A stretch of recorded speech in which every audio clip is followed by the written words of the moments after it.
سبيل الدموع سبيل مريح، تنهد يا صاحي كي تستريح، وبث الدعاء الخفي الصريح، يسعك الفضاء الرحيم الفسيح.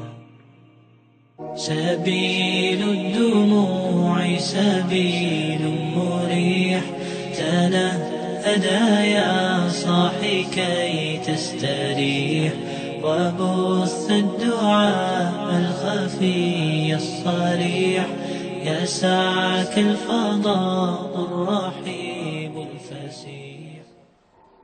إن الحمد لله نحمده ونستعينه ونستغفره، ونعوذ بالله من شرور أنفسنا ومن سيئات أعمالنا.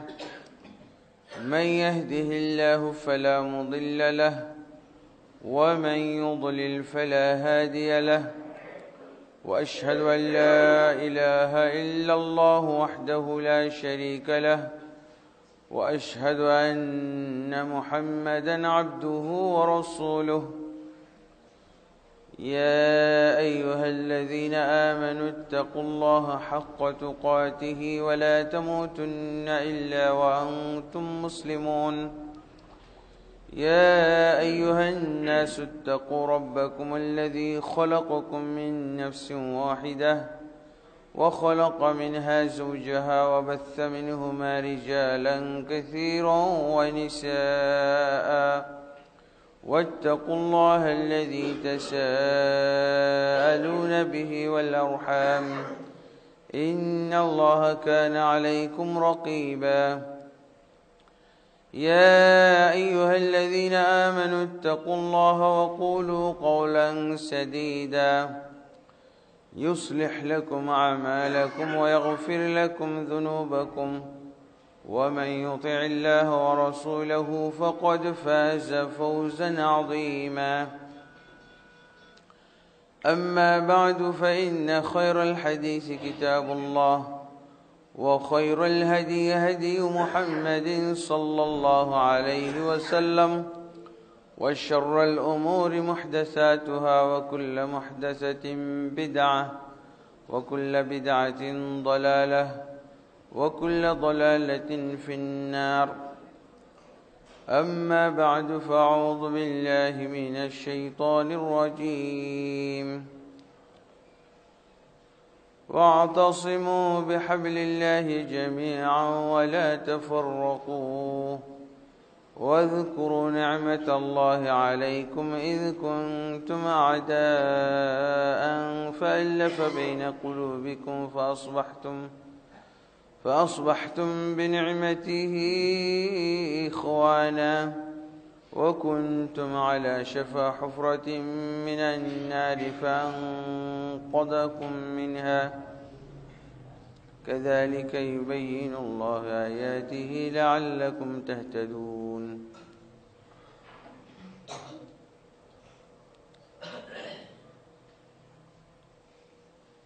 وقال النبي صلى الله عليه وسلم: مثل المؤمنين في توادهم وتراحمهم وتعاطفهم كمثل جسد واحد إذا اشتكى منه عضو تداعى له سائر الجسد بالسحر والحمى. رواه مسلم। আলহামদুলিল্লাহ, আল্লাহ তাবারক ওয়া তাআলার অসংখ্য হামদ সানা শুকরিয়া যে আল্লাহ তাবারক ওয়া তাআলা তার বাইতুল্লাহ যেখানে অবস্থিত কাবা ঘর মসজিদুল হারাম, তার নবীর জন্মভূমি, রিসালাত নবুয়তের ভূমি, আল্লাহ তাবারক ওয়া তাআলা সফর করে সহি সালামতে আবার আপনাদের মাঝে ফিরিয়ে এনেছেন। ফালিল্লাহিল হামদু ওয়াল মিন্নাহ।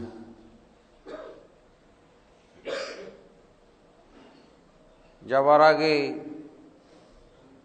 জানিয়েছিলাম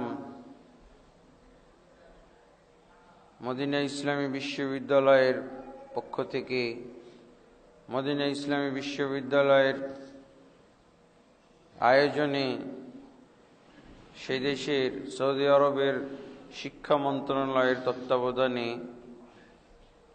সারা বিশ্বের মুসলিমদের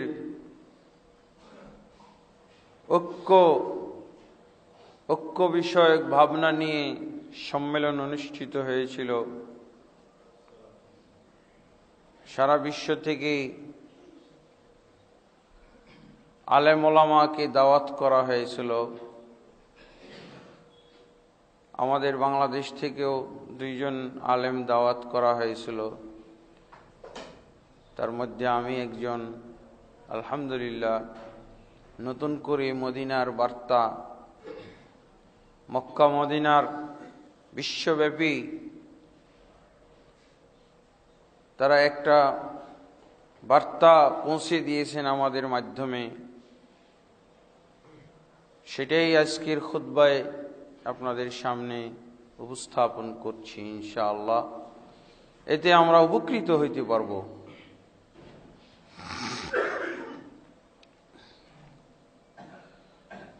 সম্মেলনের শিরোনাম ছিল তাহকিকুল ইজতিমা ওয়া তারকুত তাফাররুক তাহাজ্জুব ওয়াল ইফতিরাক ওয়াজিবুন শারঈয়ুন ওয়া মাতলাবুন দীনিয়ুন। এই হলো সম্মেলনের নাম।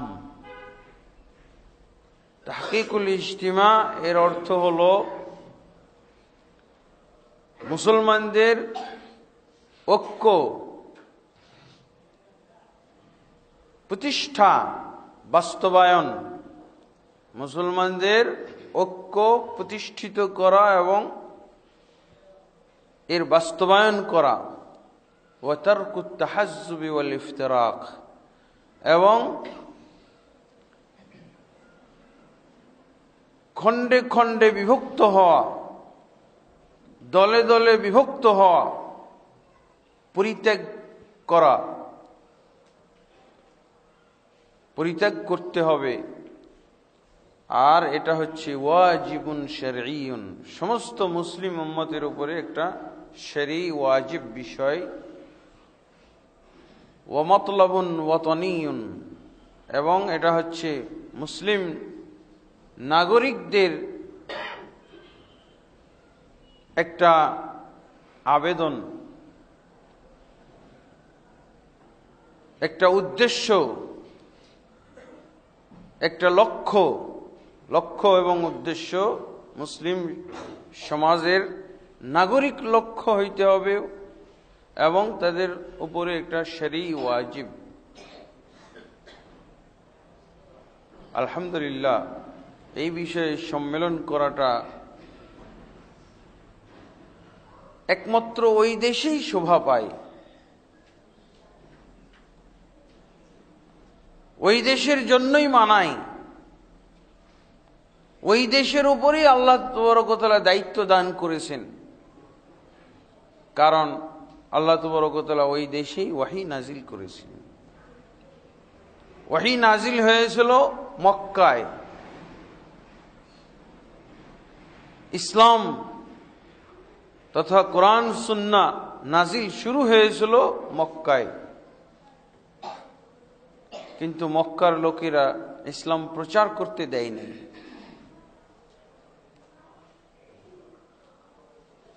মুসলিমদেরকে কোণঠাসার ভিতরে রেখেছিল, জুলুম নির্যাতনের ভিতরে রেখেছিল, চাপের ভিতরে রেখেছিল। নিজেদের আত্মরক্ষাই তাদের জন্য খুব কঠিন ছিল মক্কার পরিবেশ। ইসলাম রক্ষা কিভাবে হবে? শেষমেশ আমাদের নবী মুহাম্মদ রাসূলুল্লাহ সাল্লাল্লাহু আলাইহি ওয়াসাল্লাম তার মুমিন সম্প্রদায়কে, তার সাহাবীদেরকে বিভিন্ন দেশে উনি হিজরত করার আদেশ দিয়েছিলেন, অনুমতি দিয়েছিলেন, এবং শেষমেশ নিজেও মদিনায় হিজরত করে চলে গেছিলেন।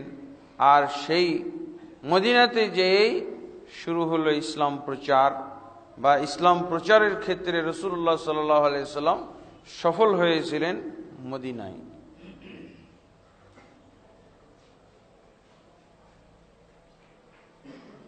এই যে মদিনার থেকে ইসলাম প্রচার হলো,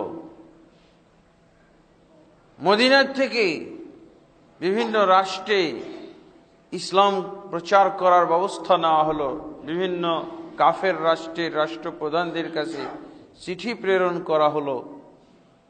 সেই দায়িত্বটা আজও তারা অনুভব করে। এই মদিনার মুসলমানরা, মক্কা মদিনার মুসলমানরা আজও এই দায়িত্ব অনুভব করে, এবং এই দায়িত্ব অনুভূতি থেকেই মদিনা ইসলামী বিশ্ববিদ্যালয় প্রতিষ্ঠা করা হয়েছে, যেখানে বহির্বিশ্ব থেকে 80% ছাত্র নেওয়া হয়। 20% হলো দেশি ছাত্র আর 80% হলো বাইরের ছাত্র।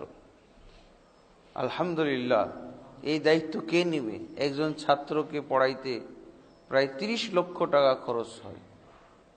একজন ছাত্রকে স্কলারশিপে লেখাপড়া কমপ্লিট করাইতে 30 থেকে 50 লক্ষ টাকা খরচ হয়। এইটাই হলো ধর্মীয় দায়িত্বানুভূতি।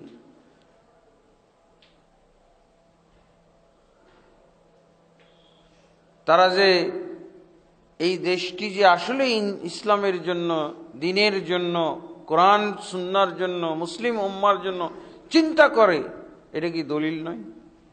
অবশ্যই এটা দলিল।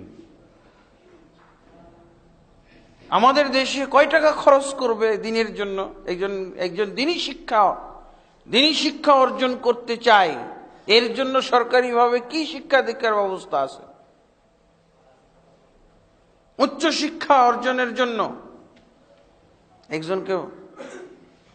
একজনের পিছনে কি টাকা পয়সা খরচ করে? নাগরিক গড়ার জন্য পয়সা খরচ করে, মুসলিম তৈরির জন্য 1 পয়সা খরচ হয় না এই দেশে। মুসলিম তৈরি করার জন্য, দিনদার তৈরি করার জন্য, তাওহীদবাদী তৈরি করার জন্য।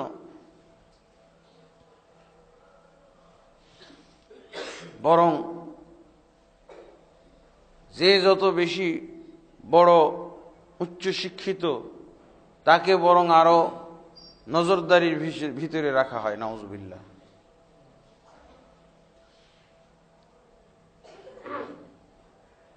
আলহামদুলিল্লাহ, তারা এটাই চিন্তা করেছে যে এই মদিনার থেকে ইসলাম প্রচার হয়েছে, এই মদিনারই দায়িত্ব হলো ইসলামের সংস্কার। ইসলামের সংস্কার আছে কিনা? সারা বিশ্বে যে ইসলাম আমরা চর্চা করছি, মুসলমানরা ইসলাম চর্চা করছে, কত ভেজালের ভিতরে, কত সমস্যা, বেদাত, কুসংস্কার, আর ধর্মীয় ব্যক্তিদের ইসলামের প্রতি যে হস্তক্ষেপ, ইসলামের ভিতরে সংযোজন এবং বিয়োজনের যে আন্দোলন চলছে সারা বিশ্বে, এটা তারা অনুভব করেছে। এবং এই কারণেই সারা বিশ্ব থেকে এইভাবে ছাত্র নিয়ে পড়াশোনা করায়।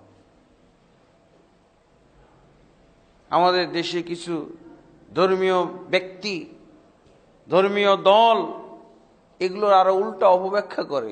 কি বলে?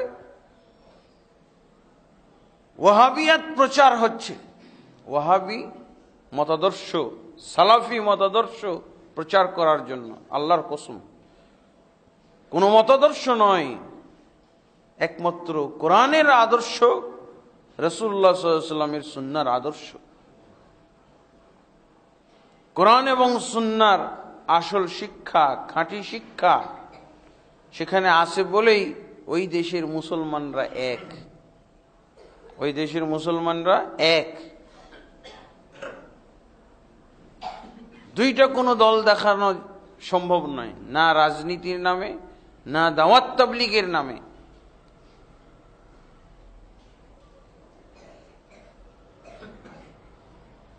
তো সবচেয়ে যেটা এখন বিশ্বের মুসলিম রাষ্ট্রে ক্ষতিকর জিনিস লক্ষ্য করা গেছে, মক্কা এবং মদিনার আলেমরা লক্ষ্য করেছেন, সবচেয়ে যেটা ক্ষতিকর এখন মুসলিম সমাজের ভিতরে, সেটা হলো মুসলমানদের দলে দলে বিভক্ত।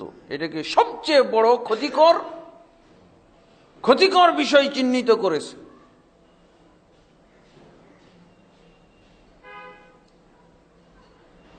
ইসলাম যদি এক হয়, এই ইসলাম পালনকারীরা কেন এক হবে না? যেহেতু এই ইসলামই তো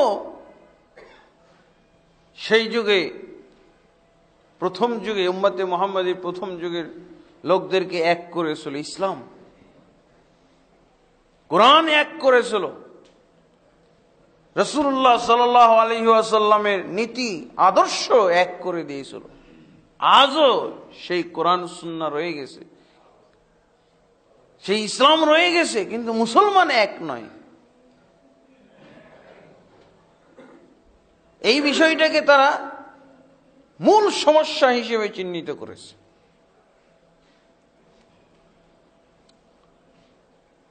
যার জন্য এই সম্মেলন ডেকেছে, শত শত কোটি টাকা খরচ করে এই সম্মেলন।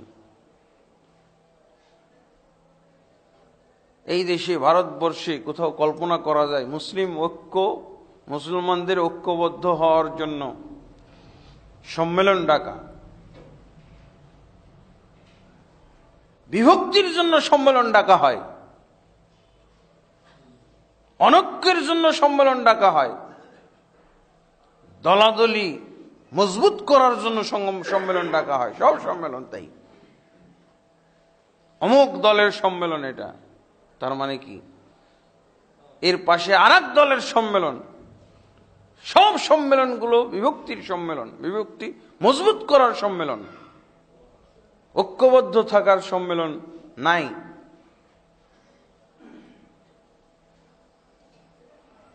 সেই একই আয়াত আমাদের দেশের কোরআনে যে আয়াত, সেই আয়াত ওখানেও তারা দেখছে এই আয়াতের আমল বিশ্বের কোনো দেশে নাই, একমাত্র মক্কা মদিনার দেশে আছে। ওয়াতাসিমু বিহাবলিল্লাহি জামিআন ওয়ালা তাফাররাকু, এই আয়াতটি ছিল তাদের মূল কেন্দ্রবিন্দু। এটি আয়াত সূরা আলে ইমরানের 103 নম্বর আয়াত, ওয়াতাসিমু বিহাবলিল্লাহি জামিআন ওয়ালা তাফাররাকু,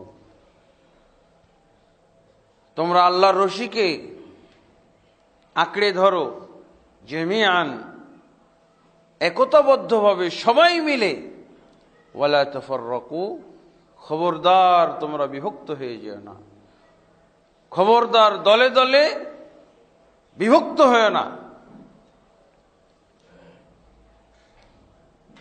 এই আয়াতের ভিতরে আল্লাহ তাবারক ওয়া তাআলা ঐক্যবদ্ধ থাকাকে ফরজ করে দিয়েছেন। একতাবদ্ধ থাকা, এক থাকা আল্লাহ ফরজ করে দিয়েছেন, আর বিভক্ত হওয়াকে হারাম করে দিয়েছেন আদেশ দেওয়ার মাধ্যমে।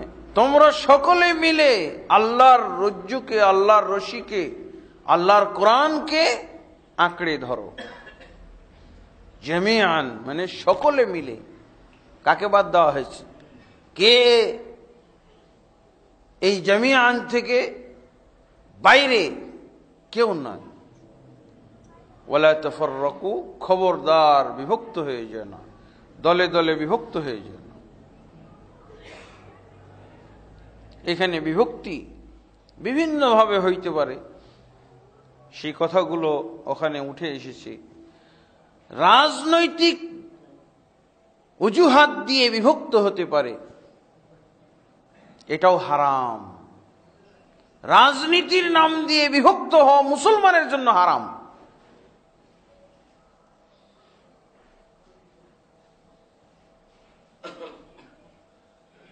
ইসলামের যে রাজনীতি আছে এটা হলো ঐক্যের রাজনীতি, নির্দলীয় রাজনীতি। কোন দল থাকবে না, সবাই এক দল, আল্লাহর বান্দা, রাসূলের উম্মত, এরাই রাষ্ট্র গঠন করবে, এক দল থাকবে।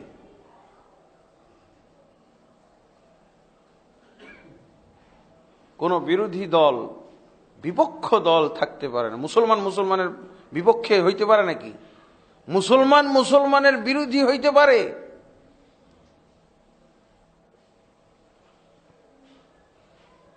এটা তারা স্পষ্ট করে বলে দিয়েছে। ওই ইজতিমা থেকে, ওই সম্মেলন থেকে এই কথাটা স্পষ্ট করে বলা হয়েছে।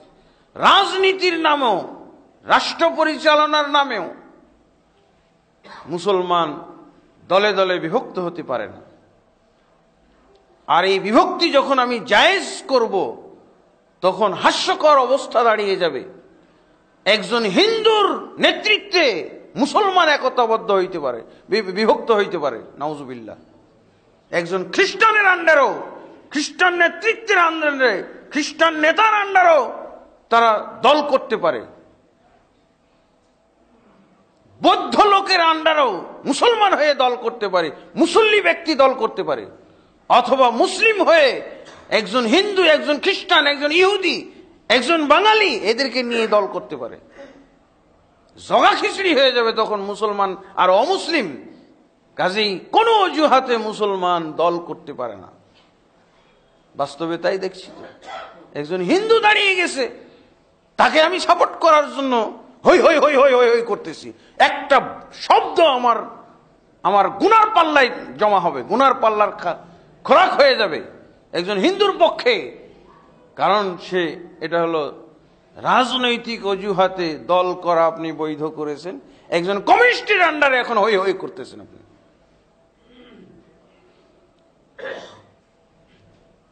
রাজনৈতিক ক্ষেত্রে দলাদলি করতে গেলে এই হলো তার চিত্র। হয়তো আপনি কখনো একজন বিধর্মীর আন্ডারে, হয়তো আপনি কাউকে আপনার আন্ডারে বিধর্মী লালন পালন করতেছেন, অথচ আপনার কাজ হলো ইসলামকে বিজয়ী করে দেওয়া, ইসলামকে বিজয়ী করবেন।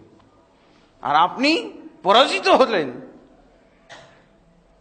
রাজনীতির নামে। আমি অমুক দল করি, কিন্তু অমুক দলের নেতা হলো একজন কমিউনিস্ট। আহলে হাদিস হয়ে আমি কিভাবে ওখানে যেতে পারি? আমি মুসলিম হয়ে কিভাবে ওই কমিউনিস্টের আন্ডারে দল করতে পারি? হারাম এটা।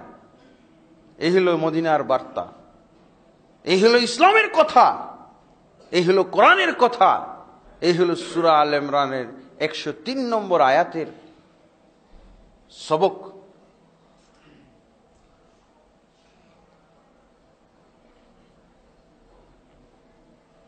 জগা খিচড়ি, ইসলাম জগা খিচড়ি হয়ে যাবে, মুসলমান জগা খিচড়ি হয়ে যাবে। তাদের আলাদা কোনো বৈশিষ্ট্য, আলাদা কোনো ক্ষেত্র, আলাদা কোনো প্ল্যাটফর্ম দেখা যাবে না, সব এলোমেলো হয়ে যাবে।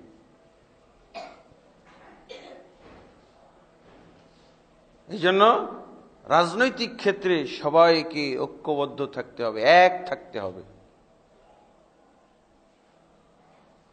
এখন যেভাবে এক থাকা যায়,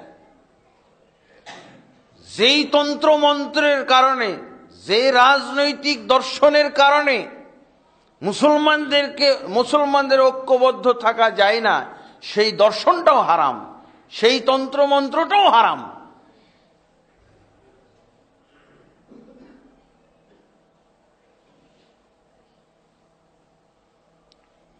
অবশ্যই আমাকে ঐক্যবদ্ধ থাকতে হবে।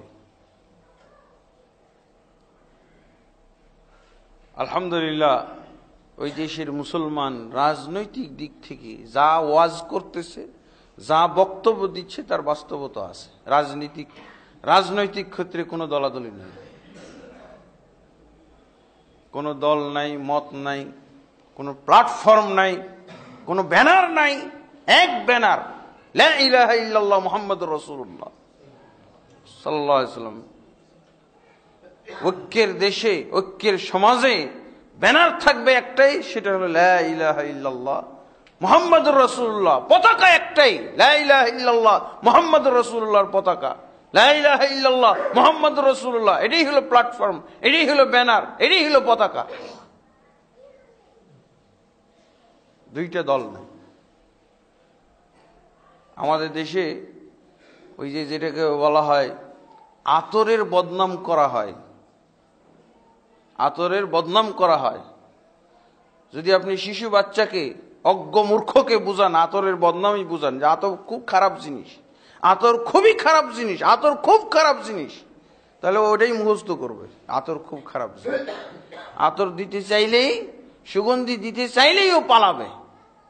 আমাদের দেশে একটা জিনিস, একটা কথাকে কালারিং করা হয়েছে, রাজতন্ত্র হারাম, রাজতন্ত্র নিষিদ্ধ ইসলামে। রাজতন্ত্র, হ্যাঁ, মুসলমানের রাজতন্ত্র, কাফেরের রাজতন্ত্র, এটা পার্থক্য করবে। মুসলমানের রাজতন্ত্র মুসলমানের মতো, আর কাফেরের রাজতন্ত্র কাফেরদের মতো।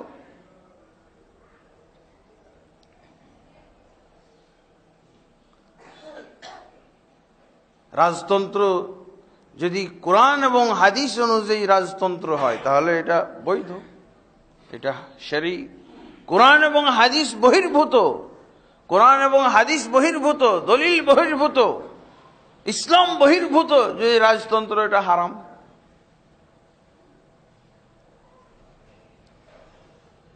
রাজতন্ত্র এই কথাটা বলে আমাদের ভারতবর্ষে সেই ঐক্যের দেশ সম্পর্কে ভুল ধারণা দিয়ে দেওয়া হচ্ছে। এমনকি ইসলামপন্থীরা পর্যন্ত এই ভুল ধারণা লালন পালন করে। পণ্ডিত ব্যক্তিও এই ভুল ধারণা লালন পালন করে। রাজতন্ত্র তো যখন মুসলমানরা করবে তখন তো ইসলামের দৃষ্টিতে হবে, আর এই দৃষ্টিভঙ্গি শুরু হবে এবং এটা অত্যন্ত যুক্তির উপরে নির্ভরশীল।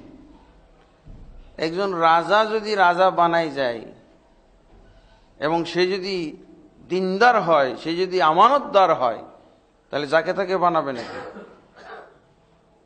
তাহলে রাজা বা রাষ্ট্রপ্রধান তিনি এই পদ চর্চা করে, এই পদে থেকে, এই পদের উপযুক্ত কোন ব্যক্তি, এটা গোটা জনগণের চাইতে বেশি বুঝে একাই। কারণ এই পদ তো জনগণ কেউ চর্চা করে না, এই পদের অধিকারী তো জনগণ কেউ থাকে নাই। কে থাকছে? একজন লোক থাকছে। কাজে ওই একজন লোকের যে অভিজ্ঞতা, একজন লোকের যে সে যদি আমানতদার হয়, এই জন্য তো ইসলামী যদি হয়, মুসলমান হয়, কোরআন সুন্নাহ মোতাবেক যদি হয়, তাহলে এর চেয়ে সূক্ষ্ম নির্বাচন আর কারো পক্ষে সম্ভব না। এই পদে থেকে জানতে পেরেছে এই পদটা আমার পরে কে সুন্দর করে চর্চা করতে পারবে, এখানে জনগণ কোনো শরিক নেই। জনগণের চেয়েও এই আমানতদার নেতাই। আর এতে করে কি হবে? ইসলাম যেহেতু বলে দিয়েছে মুসলমানদেরকে নেতৃত্ব শূন্য থাকার একটা সেকেন্ডও অনুমতি নাই, নেতৃত্ব শূন্য থাকার একটা সেকেন্ডও অনুমতি নাই, নেতার আন্ডারে থাকতে হবে। এই জন্যই একজন রাষ্ট্রপ্রধান আগেই ঘোষণা করে যান যে আমার পরবর্তী নেতা অমুক হবেন। কাজেই মরার সাথে সাথে মুসলমানকে আর এক সেকেন্ডের জন্য নেতৃত্ব শূন্য হইতে হয় নাই। এটি হলো ইসলাম। এই জন্য তারা আগে থেকে নির্বাচন করে রেখে, এমনকি দ্বিতীয় পর্যায়ে পর্যন্ত এমনও হইতে পারে যে যেদিন ক্ষমতায় আসলে ওই দিনই মারা যেতে পারে। এই জন্য পরবর্তী নেতাকে, পরবর্তী রাষ্ট্রপ্রধানকে 3টা পর্যন্ত নির্বাচন করা থাকে, সবাই জানে। আর সব ক্ষমতায় আসীন হওয়ার আগেই তার অ্যাক্টিভিটিস, তার কার্যকলাপ, তার আখলাক চরিত্র সম্পর্কে সবার জানা থাকে, সবার আগের থেকে মুখস্থ যে আমাদের এই রাষ্ট্রপ্রধানের পরে উনি প্রধান, উনার পরে উনি প্রধান, মুখস্থ সবার। এক সেকেন্ড বিশৃঙ্খলার জন্য সুযোগ নাই, এক সেকেন্ডের জন্য কারো এরকম চিন্তা ভাবনা, নেতৃত্ব শূন্য হয়েছে, আমি এই নেতৃত্বে আসবো, অমুক এই নেতৃত্বে আসবে, এটার কোনো সুযোগ নেই।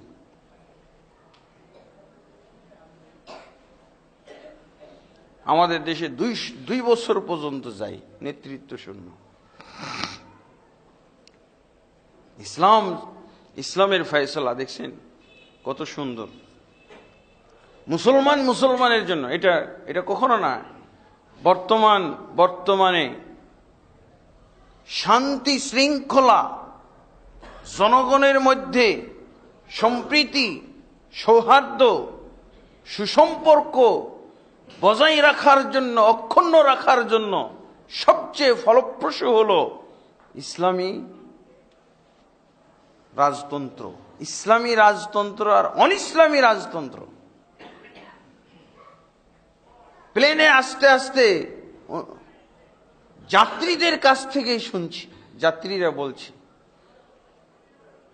সে লেবার, হয়তো সাধারণ চাকরিজীবী, ব্যবসা করে, চাকরি করে, ক্লিনারের চাকরি করে, বলছে শান্তির দেশ থেকে অশান্তির দেশে পাড়ি জমাচ্ছে। বলছে নিজের জন্মভূমি কিন্তু পরিচয় দিতে লজ্জা লাগে, জন্মভূমির পরিচয় দিতে লজ্জা লাগে। না ওখানে জানমালের নিরাপত্তা আছে, না দিন ধর্মের কোনো ওখানে পরিবেশ আছে।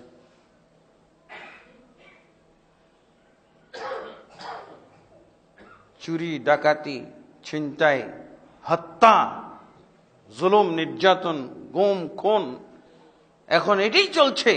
এটাই হলো পরিবেশ আমাদের। নাউজুবিল্লাহ। কে যে কোন কারণে হত্যা হচ্ছে, জুলুমের শিকার হচ্ছে, নিজেও জানে না। নাউজুবিল্লাহ, নিজেও জানে না।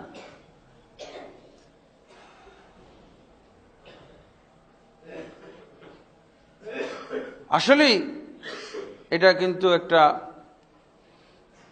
সুন্দর একটা অনুভূতি। আমার সামনের সিটে পিছন দিকে মাথা ফিরিয়ে দিয়ে এগুলো জানাচ্ছে আমাকে যে এই ভাই, এয়ারপোর্ট থেকেই আশঙ্কা করছি আমার যেতে হবে কুমিল্লা, আমার যেতে হবে অমুক দেশে, নিরাপদে যেতে পারবো কিনা এই টেনশনে। 10 জন লোক ডাকে সাথে নিয়ে যাও আমাকে, একাই যাওয়ার সাহস নাই এই দেশে। কিন্তু ওই দেশে একটা বাচ্চা, এরকম একটা শিশুর হাতে আপনি পলিথিনে 1 কোটি টাকা ধরিয়ে দিবেন, ও হেঁটে বেড়াবে, আপনি সম্পূর্ণ নিরাপদ। এই শিশু বাচ্চাকে বলে দিয়েছেন, শিশু বাচ্চার মাধ্যমে সাদা পলিথিনের ব্যাগে করে আপনি নিয়ে যাচ্ছেন, মাইলকে মাইল হেঁটে যাচ্ছে, শুধু তাকাবে। এই হলো অবস্থা। এর আমরা বদনাম করতেছি। নাউজুবিল্লাহ। রাজনীতির দিক থেকে এই যে দলাদলি, দ্বন্দ্ব থাকলে এই পরিবেশ হয়, কোনো নিরাপত্তা থাকে না। কারণ কি, 2টা দল আছে, এক দল আর এক দলকে ভেনিশ করার তো পরিকল্পনায় তার দিন রাত কাটে।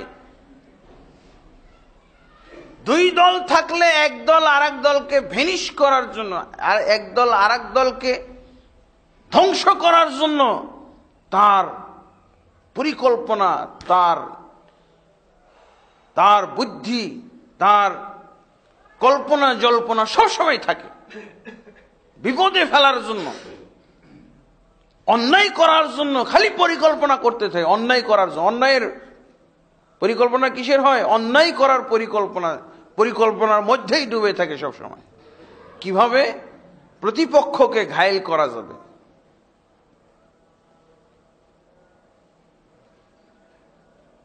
এই জন্য সেখানে বলা হয়েছে রাজনীতির নাম দিয়ে দলাদলি মুসলমানদের জন্য হারাম, ধর্মের নাম দিয়ে দলাদলি এটাও হারাম। মাযহাবে বিভক্ত, এই কথাটা উঠে এসেছে। মাযহাবে বিভক্ত থাকলে ইবাদতের ক্ষেত্রে শুরু হয়ে যায় তাদের দ্বন্দ্ব কলহ। দ্বন্দ্ব কলহের ক্ষেত্র তৈরি হয় ইবাদত, ইবাদত এবং আমল, মসজিদগুলো তখন দ্বন্দ্ব কলহের জায়গায় পরিণত হয়ে যায়। নাউজুবিল্লাহ। এই কথাগুলো তাও ওখানে উঠে এসেছে, এই কথাটা উঠে এসেছে। বিভিন্ন দেশে আমিন বললে মসজিদ থেকে তাড়িয়ে দেওয়া হয়। এই হলো ধর্মীয় বিভক্তির চিত্র। রফুল ইয়াদাইন করলে মসজিদ থেকে বের করে দেওয়া হয়, মসজিদে ঢুকতে দেওয়া হবে না, এই কথাগুলো বলা হয়। এই কথাগুলো হুবহু এভাবে এসেছে। এই জন্য ধর্মীয় দৃষ্টিকোণ থেকে কোনো দলাদলি, মাযহাব, তরিকা এটা চলবে না। এই বার্তা হলো মদিনার। ধর্মীয় দিক থেকেও কোনো দলাদলি আপনি খুঁজে পাবেন না। মাযহাব যদি হয়েও থাকে তো সেই মাযহাবের ক্ষেত্রে অবশ্যই এই মাযহাবগুলো অবৈধ না হওয়ার জন্য এই দৃষ্টিভঙ্গি রাখতে হবে। এক মাযহাবের ভাই, এক মাযহাবের লোক আমারও ভাই। হানাফিরা শাফিঈদের ভাই, শাফিঈরা হানাফিদের ভাই, এটা যদি না মনে করতে পারে তো এই মাযহাবও অবৈধ, এই মাযহাবও নাজায়েজ। যদি এই মাযহাবের কারণে মসজিদে মসজিদে বিভক্তি দেখা যায় তাহলে এই মাযহাব হলো অবৈধ, হারাম। ওরা শাফি, ওদের সাথে আমার নামাজ হবে না। ওরা হানাফি, ওদের সাথে আমার নামাজ হবে না। ওরা মালিকি, ওদের সাথে আমার নামাজ হবে না। ওদেরকে আমার মসজিদে নামাজ পড়তে যাওয়া হবে না। এই দ্বন্দ্ব যদি থেকে থাকে তাহলে এই মাযহাবগুলো হলো অবৈধ। এই মাযহাব হলো অনৈক্যের ক্ষেত্র। এটা হলো দলাদলি এবং তাফরিকা, মতভেদের ক্ষেত্র, যেটা হলো হারাম ইসলামে। আপনি মাযহাব করেছেন কিন্তু যেন এই দ্বন্দ্ব না থাকে। দ্বন্দ্ব হলে এভাবে যদি একজন আরেকজনকে বহিষ্কার করা হয়, একজন আরেকজনকে অসহ্য করে, একজন আরেকজনকে যদি কটাক্ষ করা হয় তাহলে এই মাযহাবগুলো হলো অবৈধ এবং দ্বন্দ্ব কলহের কেন্দ্রবিন্দু। দল এবং দলীয়তার সেই হারাম চিত্র ধর্মীয় দৃষ্টিকোণ থেকে এভাবে মাযহাব, তাহাজ্জুব মানে বিভিন্ন দলে দলে বিভক্ত হয়ে দাওয়াত দান করা। দাওয়াত তাবলীগের নামেও দলাদলি করা যাবে না। আমরা দিল্লির তাবলীগ জামাত, আমরা কাকরাইল ভিত্তিক তাবলীগ জামাত। তাবলীগ জামাত বলতে গোটা মুসলিমকে যদি না বুঝায় তাহলে এই তাবলীগ জামাত হারাম। তাবলীগ জামাত, সমস্ত মুসলমান হলো তাবলীগ জামাতের সদস্য। আর এটা তখনই সম্ভব যদি মদিনা ভিত্তিক তাবলীগ হয়। কোন দিল্লি ভিত্তিক, কোন ব্যক্তি ভিত্তিক তাবলীগ চলবে না। সমস্ত মুসলমান হলো তাবলীগ জামাতের সদস্য। আল্লাহর রাসূল সাল্লাল্লাহু আলাইহি ওয়াসাল্লাম সকলকে সদস্য বানিয়ে গেছেন। শুধু যারা টঙ্গীর সাথে, শুধু যারা কাকরাইলের সাথে আর দিল্লির সাথে সম্পর্ক রাখে তারাই তাবলীগ জামাত, তা না। আল্লাহর রাসূল সাল্লাল্লাহু আলাইহি ওয়াসাল্লাম বলছেন, বাল্লিগু আন্নী ওয়ালাউ আয়া, একটি আয়াতও যদি জানো সেটা প্রচার করো। একটি আয়াত কে জানে না? আর কে একটি আয়াত প্রচার করে না? যেই একটি আয়াত প্রচার করে সে রাসূলুল্লাহ সাল্লাল্লাহু আলাইহি সাল্লামের আদর্শ ভিত্তিক তাবলীগ, সে হলো তাবলীগী, সে হলো তাবলীগকারী। শুধু টঙ্গীর মাঠে দাওয়াত দেওয়ার জন্য তাবলীগ করলেই তাবলীগী হলো তা না, বরং শুধু টঙ্গীর মাঠ কেন্দ্রিক তাবলীগ যদি হয়, দিল্লি আদর্শের তাবলীগ হয়, তাহলে এটা তাবলীগই নয়।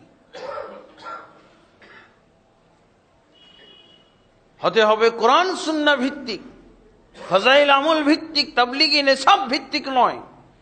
যেটা আসল তাবলীগ, খাঁটি তাবলীগ, সত্যিকার তাবলীগ, ইসলামী তাবলীগ, সেটা হবে কোরআনের তাবলীগ, আয়াতের তাবলীগ, রাসূলুল্লাহ সাল্লাল্লাহু আলাইহি ওয়াসাল্লামের সুন্নাহর তাবলীগ।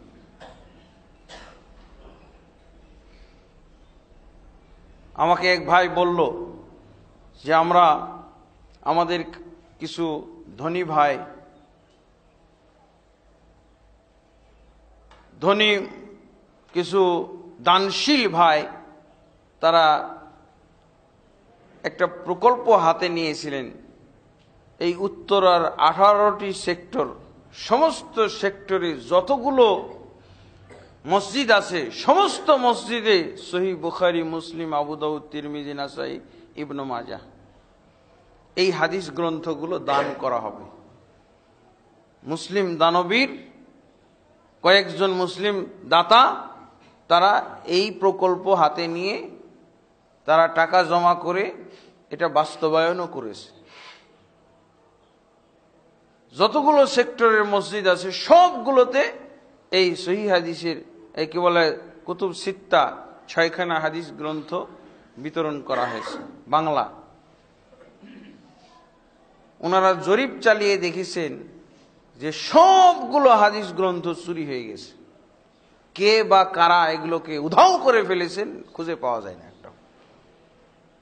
শুধু আছে তাবলিগি নেসাবটা, শুধু আছে ফাজাইলে আমলটা, রসুলের হাদিস গ্রন্থ উধাও, চুরি হয়ে গেছে, নাই একটাও, সব গোপন করে দেওয়া হয়েছে। কি জন্য?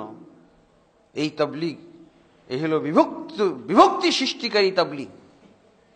রাসূলুল্লাহ সাল্লাল্লাহু আলাইহি ওয়াসাল্লামের হাদিস বিরোধী তাবলিগ রাসূলুল্লাহ সাল্লাল্লাহু আলাইহি ওয়াসাল্লামের হাদিসকে সহ্য করতে পারতেছে না।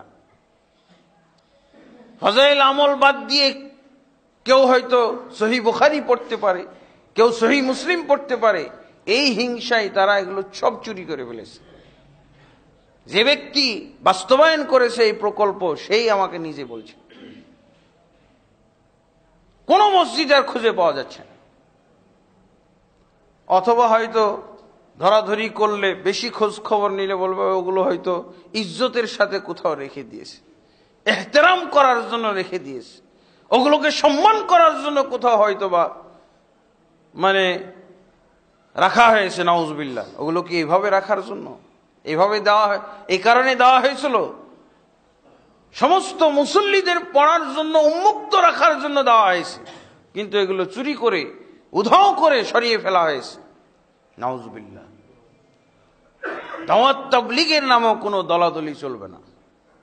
সব কোরআন সুন্নাহর ছত্রছায়ায় এক থাকবে।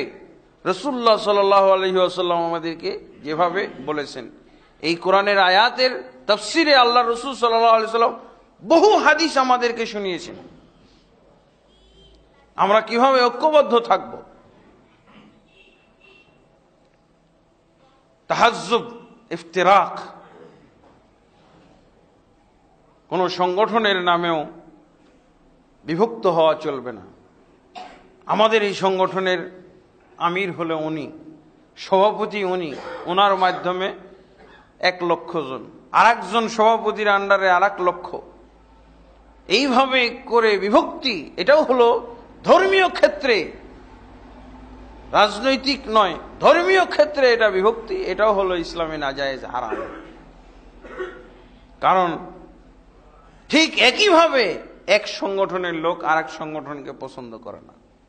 এক সংগঠন আরেক সংগঠনের সাথে তারা ঐক্যবদ্ধ হতে পারে না, কোন স্বার্থে, ইসলামী স্বার্থে তারা এক হইতে পারে না। এগুলো হলো মুসলমানদের অনৈক্য সৃষ্টির বিভিন্ন ক্ষেত্র, বিভিন্ন প্ল্যাটফর্ম। এগুলোর বিরুদ্ধে কঠোর প্রতিবাদ আমাদের কাছে।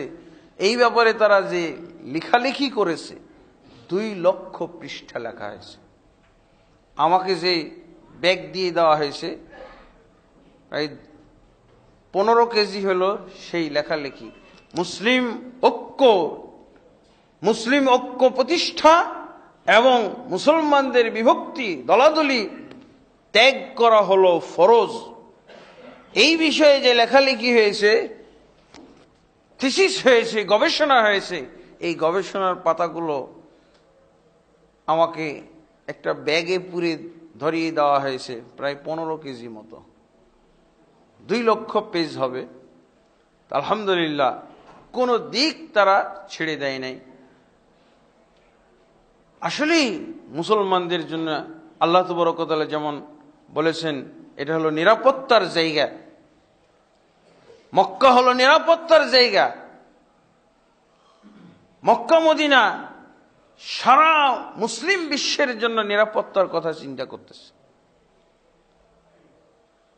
আজকে এই দলাদলির কারণে, দলাদলির জের ধরে কত যে আমাদের ভিতরে অপ্রীতিকর ঘটনা ঘটছে, লোমহর্ষক ঘটনা ঘটছে,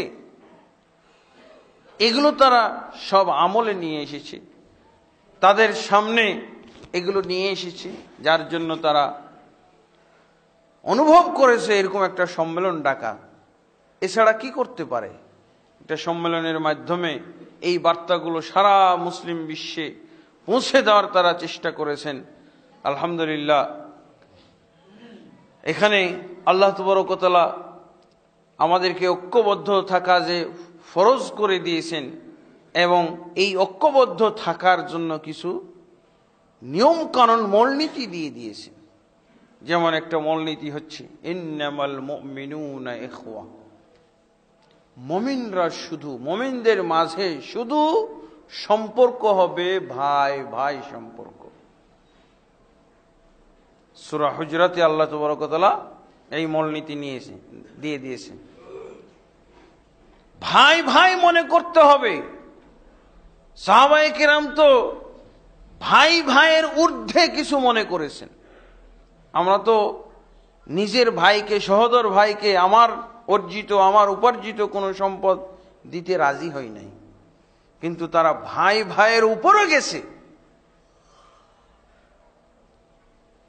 মক্কা থেকে হিজরত করে আসা মুহাজির ভাই মদিনায় কখনো দেখাই হয় নাই, কখনো চিনত না, কোনো বংশীয় সম্পর্ক, রক্ত সম্পর্ক নাই, কিন্তু বলছে ইন্নামাল মুমিনুনা ইখওয়া। আল্লাহ বলে দিয়েছেন মুমিনরা শুধু পরস্পরে ভাই ভাই সম্পর্কে থাকবে।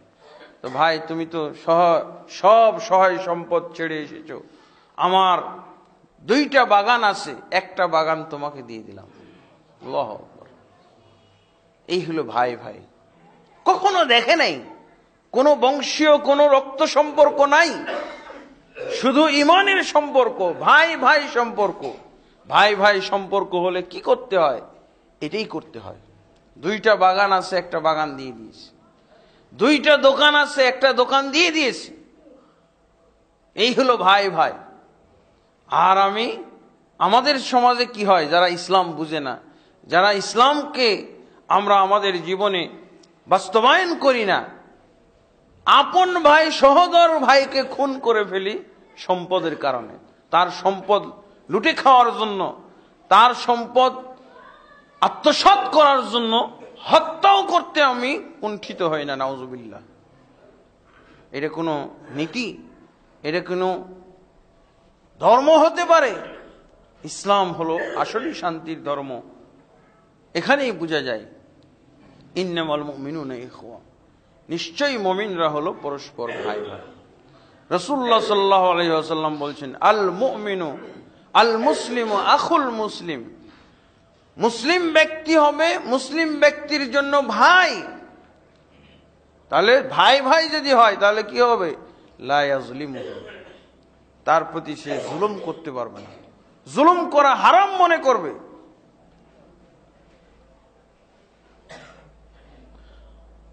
ওয়ালা ইউসাল্লিমুহু, এবং সে তাকে জুলুম করার জন্য কারো হস্তান্তর করবে না। পুলিশে ধরে নিয়ে যাচ্ছে, না যেতে দিব না। জুলুমকারী তাকে ধরে নিয়ে যাচ্ছে, না আমার ভাই, তাকে জুলুম করার জন্য আমি ছেড়ে দেব না।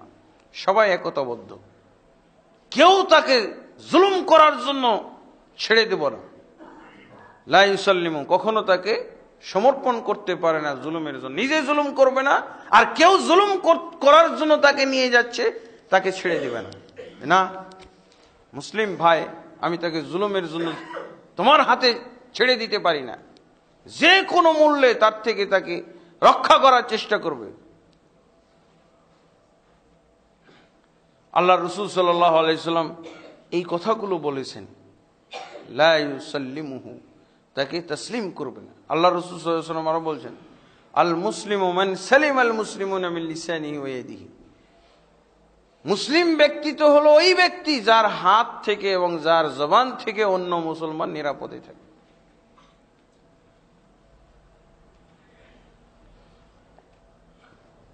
বিহাসাবি, আল্লাহ রাসূল সাল্লাল্লাহু আলাইহি ওয়াসাল্লাম আরো বলছেন, বিহাসাবি মিনাশ শাররি আন ইউহাক্কিরা আখাহু। কোন ব্যক্তি মন্দ হওয়ার জন্য এতটুকুই যথেষ্ট যে তার মুসলিম ভাইকে সে হেই করতেছে।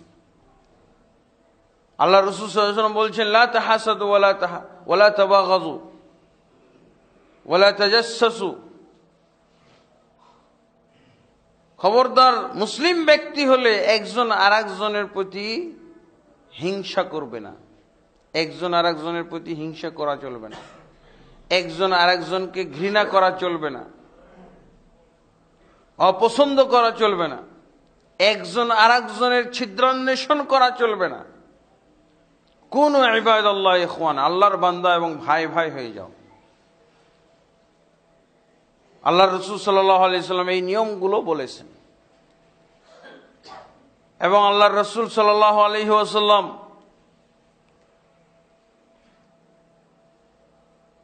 আমাদেরকে ঐক্যবদ্ধ থাকার চিত্র বলে দিয়েছেন। কিভাবে?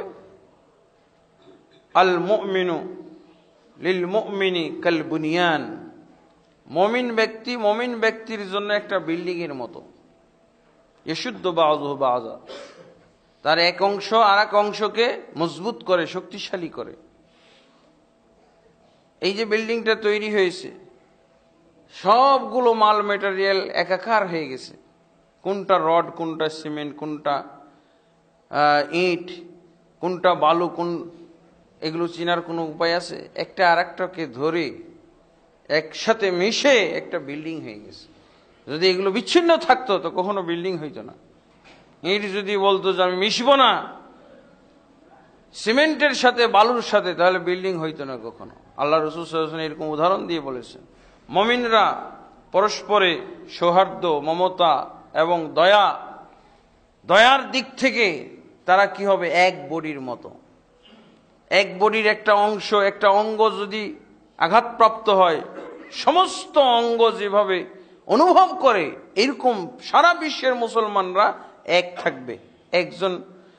একজনকে যদি আঘাত লাগে, তো সমস্ত মুসলিম বডিতে আঘাত লেগেছে, সমস্ত মুসলিম ব্যক্তি এই আঘাত অনুভব যদি না করে, তাহলে এদের ইসলামের মধ্যে খলল আছে, ঝামেলা আছে, তাদের ইমানের ভিতরে ঝামেলা আছে। রাসূলুল্লাহ সাল্লাল্লাহু আলাইহি ওয়াসাল্লাম এরকম ভাবে নিয়মাবলী দিয়ে গেছেন যে এক বডি থাকতে হবে, একসাথে থাকতে হবে।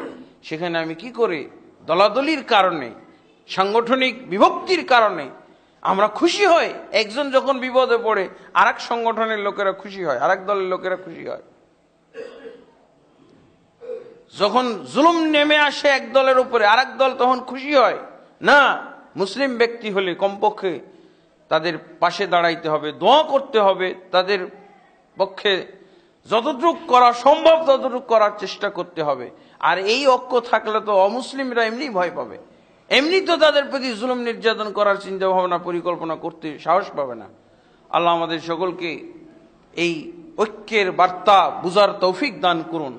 আমাদের সকলকে ঐক্যবদ্ধ হওয়ার সর্বক্ষেত্রে, রাজনৈতিক ক্ষেত্রে, ধর্মীয় ক্ষেত্রে, দাওয়াত তাবলীগের ক্ষেত্রে, সর্বক্ষেত্রে, ইবাদত এবং আমলের ক্ষেত্রে, আকীদার ক্ষেত্রে ঐক্যবদ্ধ হওয়ার তৌফিক দান করুন। আল্লাহুম্মা আমিন। আস্তাগফিরুল্লাহ লি ওয়া লাকুম লিসাইরিল মুসলিমিন ফাস্তাগফিরু ইন্নাহু হুয়াল গফুরুর রহিম। আলহামদুলিল্লাহি রাব্বিল আলামিন ওয়াস সালাতু ওয়াস সালামু আলা আশরাফিল আমবিয়াই ওয়াল মুরসালিন নবিয়িনা মুহাম্মাদ ওয়া আলা আলিহি ওয়া সাহবিহি আজমাইন। আম্মা বা'দ, ফাআউযু বিল্লাহি মিনাশ শাইতানির রাজীম। বিসমিল্লাহির রাহমানির রহিম। ইন্নাল্লাহা ওয়া মালাইকাতাহু ইউসাল্লুনা আলান নবী ইয়া আইয়ুহাল্লাযীনা আমানু সাল্লু আলাইহি ওয়া সাল্লিমু তাসলিমা। আল্লাহুম্মা সাল্লি আলা মুহাম্মাদিন ওয়া আলা আলি মুহাম্মাদিন কামা সাল্লাইতা আলা ইব্রাহিম وعلى آل إبراهيم إنك حميد مجيد. اللهم بارك على محمد وعلى آل محمد كما باركت على إبراهيم وعلى آل إبراهيم إنك حميد مجيد. اللهم أصلح لنا ديننا الذي هو عصمة أمرنا، وأصلح لنا دنيانا التي فيها معاشنا، وأصلح لنا آخرتنا التي فيها معادنا، واجعل الحياة زيادة لنا في كل خير، والموت راحة لنا من كل شر. اللهم أعز الإسلام والمسلمين، وأذل الشرك والمشركين، ودمر أعداءك أعداء الدين يا رب العالمين. اللهم أصلح ولاة وعلماء وعامة المسلمين، وخذ بناصيتهم إلى صراطك المستقيم. يا حي يا قيوم برحمتك نستغيث. عباد الله رحمكم الله، إن الله يأمر بالعدل والإحسان وإيتاء ذي القربى وينهى عن الفحشاء والمنكر والبغي يعظكم لعلكم تذكرون. ولذكر الله أكبر والله يعلم ما تصنعون. لا إله إلا الله، لا إله إلا الله، لا إله إلا الله، محمد رسول الله.